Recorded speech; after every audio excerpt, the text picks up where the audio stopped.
They trusted him with their most private moments because photographers become invisible at events. He'd seen family arguments, business disputes, and personal secrets through his lens for over 2 decades. But what he captured at the Blackwood Foundation gala would force him to choose between his artistic career and stopping the most sophisticated trafficking network he'd ever encountered. Welcome to Silent Heroes. Before we begin this powerful story of hidden observations and dangerous revelations, tell me in the comments, what city are you watching from today?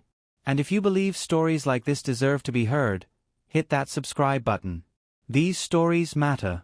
Thomas Mitchell had been photographing the most exclusive events in San Francisco's high society for 23 years, capturing weddings that cost more than most people's annual salaries, charity galas that raised millions for worthy causes, and private celebrations where the city's most powerful families gathered to mark life's important milestones. At 57, Thomas had earned a reputation as the photographer who could be trusted with the intimate moments of people who valued their privacy above almost everything else. He was professional without being intrusive, artistic without being pretentious, and most importantly, he was invisible.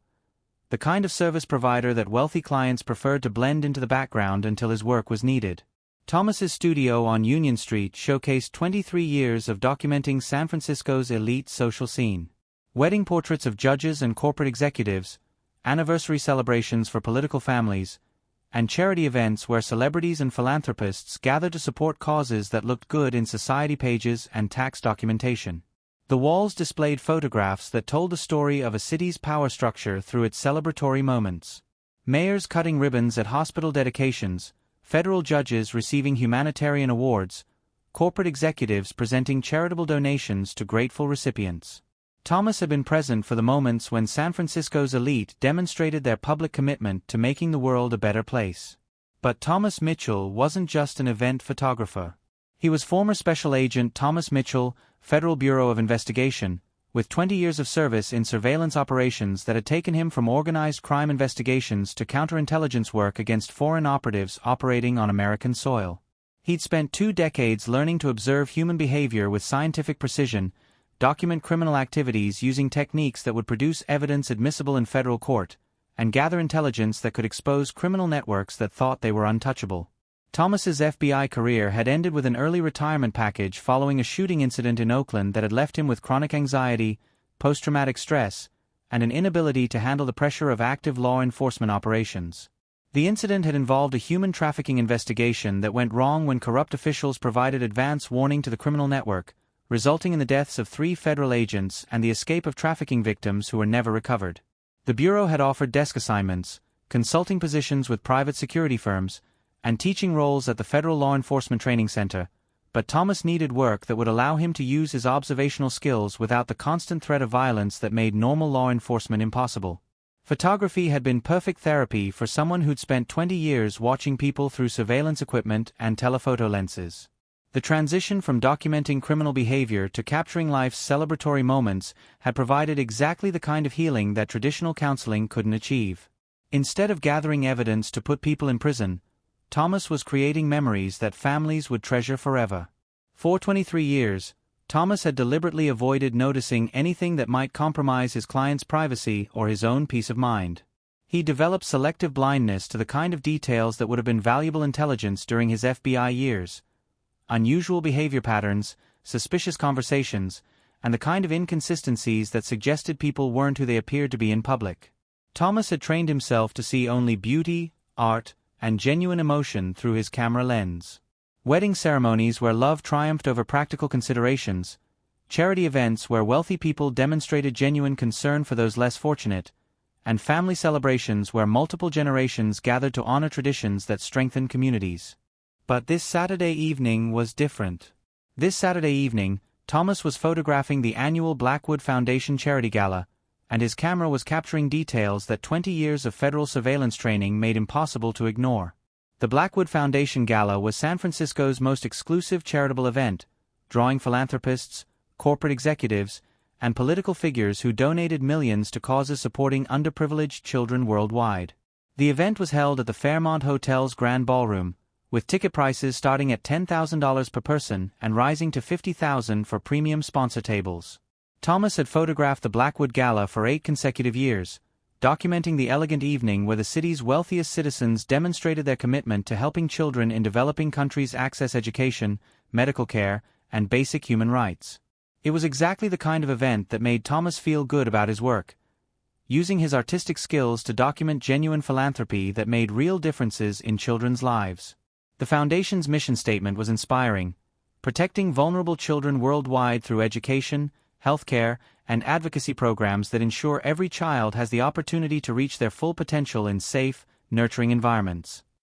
Their annual reports detailed schools built in Central America, medical clinics established in Southeast Asia, and advocacy programs that had reportedly helped thousands of children escape exploitation and abuse. But as Thomas moved through the ballroom capturing candid moments and formal portraits, his trained eye began noticing details that didn't match the evening's charitable purpose. Conversations that stopped when he approached to take photographs, business cards being exchanged with unusual discretion, and behavioral patterns that suggested operational security rather than social networking. At Table 7, which was listed on the seating chart as International Development Partners, Thomas overheard conversation fragments that had nothing to do with legitimate international development work. References to acquisition costs, transport logistics, and client specifications were being discussed with the same casual efficiency that legitimate businesses used for inventory management. But these weren't business executives discussing supply chain operations for humanitarian projects. Thomas recognized several of the individuals at Table 7 from previous events where they'd been introduced as federal judges, immigration officials, and international trade representatives. The combination of government officials discussing acquisition and transport in the context of international operations triggered every surveillance alarm that had been trained into Thomas during his FBI career. The Southeast Asia facility is operational ahead of schedule, one participant noted while Thomas photographed nearby tables. Capacity for 200 units, all meeting premium client specifications. Thomas felt ice form in his stomach as he recognized the terminology. During his FBI years, units had been code language used by human trafficking organizations to refer to victims, and client specifications referred to the preferences of buyers in international markets for enslaved individuals. Thomas continued photographing the gala while his professional surveillance instincts automatically began documenting suspicious behavior patterns. Table 7's occupants were conducting detailed business meetings during a charity event, using coded language that suggested criminal activity, and displaying the kind of operational security awareness that belonged to people who had extensive experience evading law enforcement investigation. Most concerning, their conversation included specific references to Blackwood facilities and Foundation resources that suggested the charity itself might be providing infrastructure for whatever criminal activities were being discussed among the evening's honored guests. The Foundation's transportation network has been invaluable, another participant observed. Customs officials rarely inspect shipments from established charitable organizations, especially those with congressional endorsements. Thomas realized that his camera might be documenting evidence of crimes being planned by people who were using a children's charity as cover for operations that could be harming the very children the Foundation claimed to protect. The charity that had appeared to be one of the most legitimate philanthropic organizations in the country might actually be facilitating human trafficking on an international scale. As Thomas photographed the evening's formal presentations, he observed additional details that confirmed his worst suspicions. Foundation executives were presenting awards to international partners, who were supposedly helping establish schools and medical facilities in developing countries. But several of these partners were people Thomas recognized from his FBI days as subjects of human trafficking investigations that had been mysteriously terminated due to lack of evidence or jurisdictional complications. The Blackwood Foundation wasn't just hosting wealthy donors who wanted to help children, it was providing a legitimate front for people who were probably profiting from crimes against children while using charitable donations to fund their criminal operations and provide cover for international movement of victims. Thomas faced a decision that would determine whether he spent his remaining years taking beautiful photographs of ugly people or returned to the world of federal investigations that he'd tried to leave behind permanently. He could complete the evening's photography assignment, deliver the edited images to the Foundation's marketing department, and pretend he'd never overheard conversations that suggested one of the country's most respected children's charities was actually facilitating crimes against children. Or he could do what Special Agent Mitchell would have done: use his access to the event and his photography equipment to gather evidence that could expose a criminal network that was hiding behind charitable work and government connections. Thomas made his choice when he observed the evening's final presentation. Foundation President Eleanor Blackwood was awarding a humanitarian recognition to Dr. Marcus Chen, who was supposedly establishing medical clinics for trafficked children in Thailand. But Thomas remembered Dr. Chen from a trafficking investigation 8 years earlier, when Chen had been suspected of providing medical documentation that facilitated the international transport of kidnapped children. The investigation had been terminated when witnesses disappeared and evidence was mysteriously compromised, but Thomas still remembered the case files that described Chen's involvement in providing fake medical certificates that allowed trafficking victims to be moved across international borders without raising suspicions from immigration authorities. Now Dr. Chen was being honored by the Blackwood Foundation for his humanitarian work with the same population he'd been suspected of exploiting, and he was receiving the award from Eleanor Blackwood, whose family name was on one of the most respected charitable organizations in American philanthropy. Thomas began systematically photographing the evening with renewed focus, but this time his camera was documenting criminal evidence rather than social memories.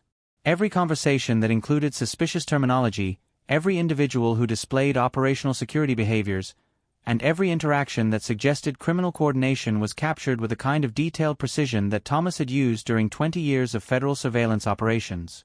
Thomas's professional photography equipment included telephoto lenses that could capture readable text from across the ballroom, high-resolution sensors that revealed background details invisible to casual observation, and audio recording capabilities that could document conversations while appearing to focus on visual composition. During the evening's cocktail reception, Thomas photographed what appeared to be normal social networking but was actually a business meeting between foundation executives and individuals whose involvement in charitable work seemed inconsistent with their backgrounds in import-export businesses, private transportation services, and offshore financial management. "The Central American pipeline is exceeding expectations," one participant noted while Thomas photographed a nearby group of genuine philanthropists. "Local recruitment teams are identifying candidates who meet all client specifications, and transportation coordination has reduced delivery times by 30%. Thomas recognized the language from his FBI training on human trafficking operations. Pipeline referred to the systematic movement of victims from acquisition locations to final destinations, recruitment meant kidnapping or coercion of potential victims, and delivery times described how quickly victims could be transported to buyers who were waiting in other countries. The foundation was providing legitimate charitable cover for an international trafficking network that was kidnapping children in Central America and delivering them to buyers in Asia and Europe.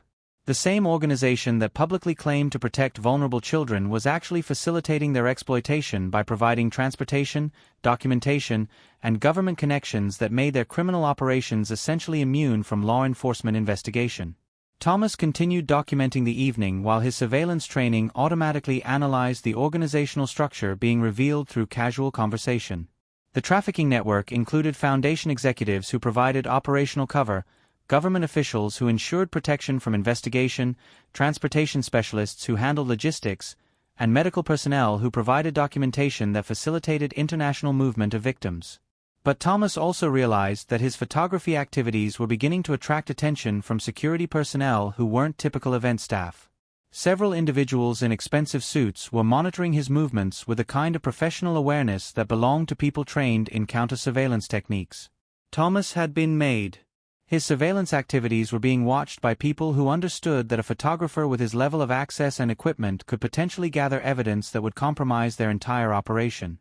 The evening was ending, but Thomas's real work was just beginning. He had evidence of criminal conspiracy involving some of the most powerful people in San Francisco's political and business communities, but he also had confirmation that these people were willing to kill federal agents who threatened their operations. As Thomas prepared to leave the Fairmont Hotel, he was approached by two men who introduced themselves as Foundation security consultants but carried themselves with a kind of tactical awareness that belonged to people with extensive training in violence. "Mr. Mitchell," the taller man said with a smile that didn't reach his eyes, "Mrs. Blackwood would like to discuss some additional photography opportunities that might be available through the Foundation's international programs." Thomas understood that this wasn't a business proposition. It was either a recruitment attempt or a threat assessment to determine whether he posed a security risk to their criminal operations. Either way, the conversation would determine whether he left the hotel safely or became another casualty in a trafficking investigation gone wrong. "I'd be honored to discuss additional work with the foundation," Thomas replied, maintaining his professional photographer persona while calculating escape routes and tactical options that hadn't been necessary during 23 years of legitimate event photography. The men escorted Thomas to a private conference room where Eleanor Blackwood was waiting with several other individuals who clearly weren't charity administrators. Thomas recognized the setup from his FBI training. This was an interrogation designed to determine his knowledge and intentions while maintaining plausible deniability about criminal activities. "Thomas," Eleanor said, gesturing toward a chair positioned where he would be surrounded by potential threats, "we've been impressed by your discretion and professionalism during the events you've photographed for us over the years." "Thank you. I believe in respecting my clients' privacy."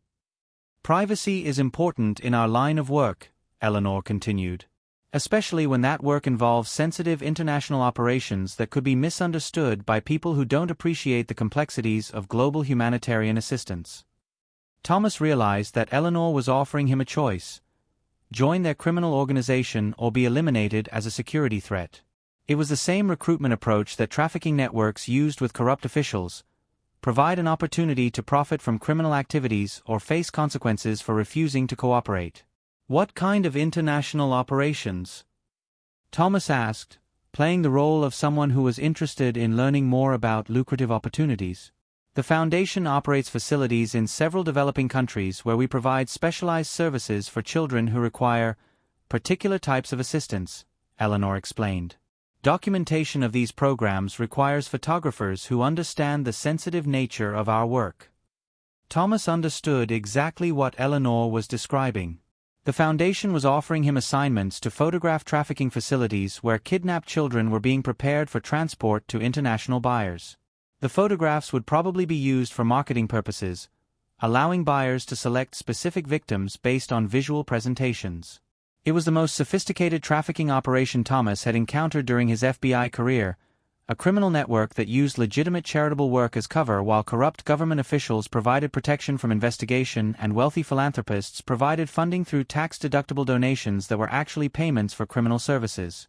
"That sounds like meaningful work," Thomas said, while mentally preparing for the conversation to turn violent when Eleanor realized he had no intention of photographing trafficking victims for international buyers. "We thought you might be interested," Eleanor replied, "especially given your background in federal law enforcement and your experience with surveillance photography." Thomas felt ice in his veins as he realized that the foundation had conducted background investigation and discovered his FBI history. They knew exactly who he was and what capabilities he possessed, which meant this conversation was definitely a threat assessment rather than a recruitment attempt. "I left that career behind a long time ago," Thomas said carefully. "But the skills remain," Eleanor observed. "Which creates an interesting situation. We could use someone with your capabilities to document our international programs, or we could conclude that your knowledge of our domestic activities poses an unacceptable security risk." The threat was clear. Thomas could join their trafficking network or be killed to protect their operations. But Eleanor had made a critical error in judgment. She'd revealed the scope of their criminal activities while assuming that Thomas would be intimidated into cooperation rather than motivated to expose them. Thomas activated the emergency recording function on his camera equipment while appearing to adjust his lens settings. Everything Eleanor had said was being documented with broadcast-quality audio that would provide evidence for federal prosecutors seeking maximum sentences for human trafficking, conspiracy, and murder. "What would my role involve?" Thomas asked, buying time while his equipment captured additional incriminating statements from people who believed they were immune from prosecution. "Initially, documentation of our Southeast Asian facilities where we provide temporary housing for children awaiting placement with adoptive families," Eleanor explained. "The photography would be used for our international placement services." Thomas understood that temporary housing meant trafficking facilities and international placement services meant sales to buyers in countries where kidnapped American and Central American children would be enslaved for purposes that Thomas didn't want to contemplate. But Eleanor's detailed explanation was also providing evidence that would allow federal investigators to locate trafficking facilities, identify victims, and coordinate international rescue operations that could save hundreds of children from fates worse than death. The conversation ended when Thomas made it clear that he needed time to consider their offer. Eleanor agreed to a 2-week deadline for his decision, but Thomas understood that he had perhaps 48 hours before the foundation decided he was too dangerous to leave alive.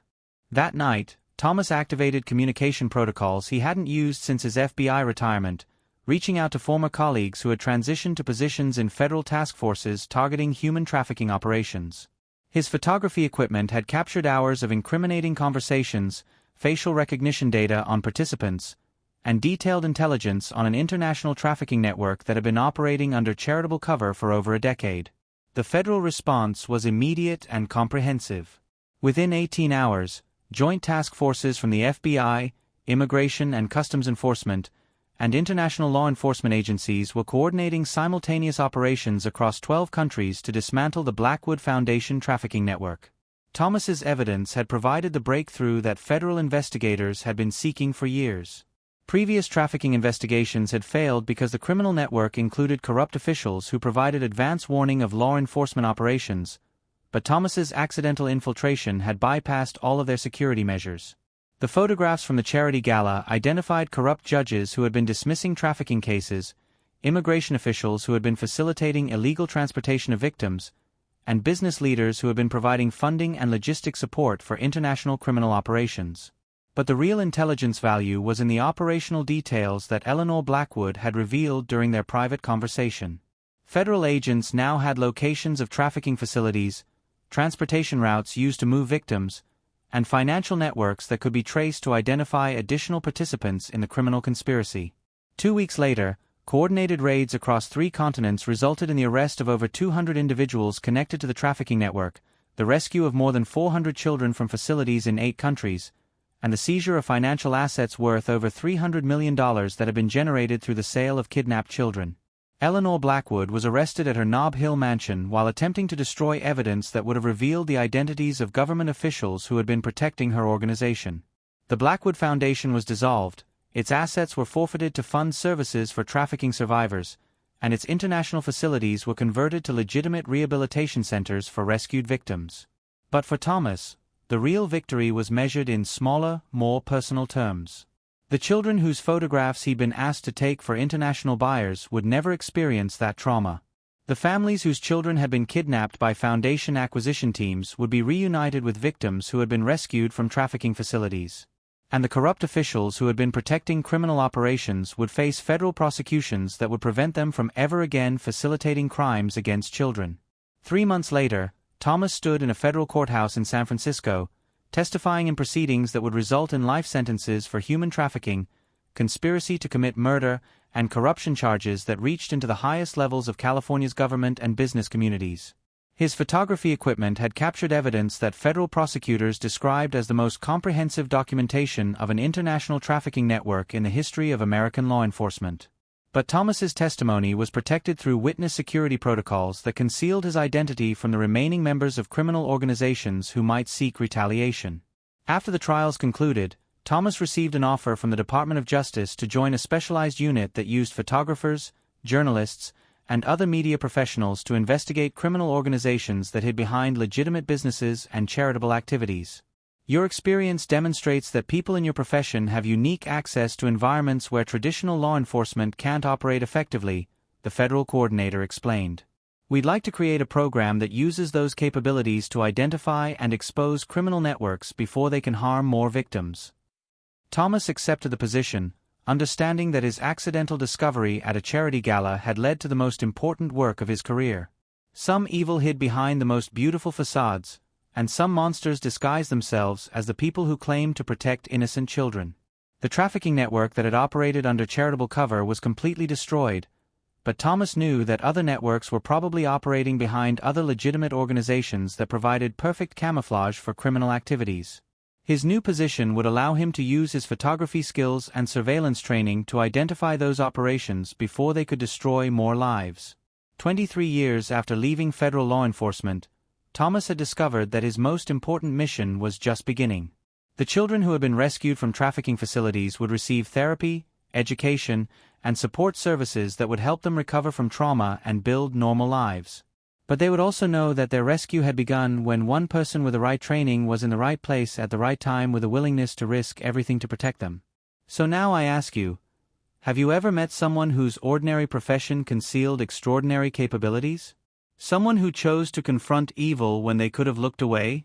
Share their story in the comments, because quiet heroes like Thomas deserve to be remembered. And if this story moved you, subscribe to Silent Heroes. We're here to honor the people who serve without recognition, who understand that real heroism happens when someone chooses to document truth instead of just beauty. Thank you for watching, and remember, sometimes the person taking photographs at events has spent decades learning to capture much more than beautiful memories. And sometimes that experience saves lives that would otherwise be lost to predators who hide behind the most respectable facades.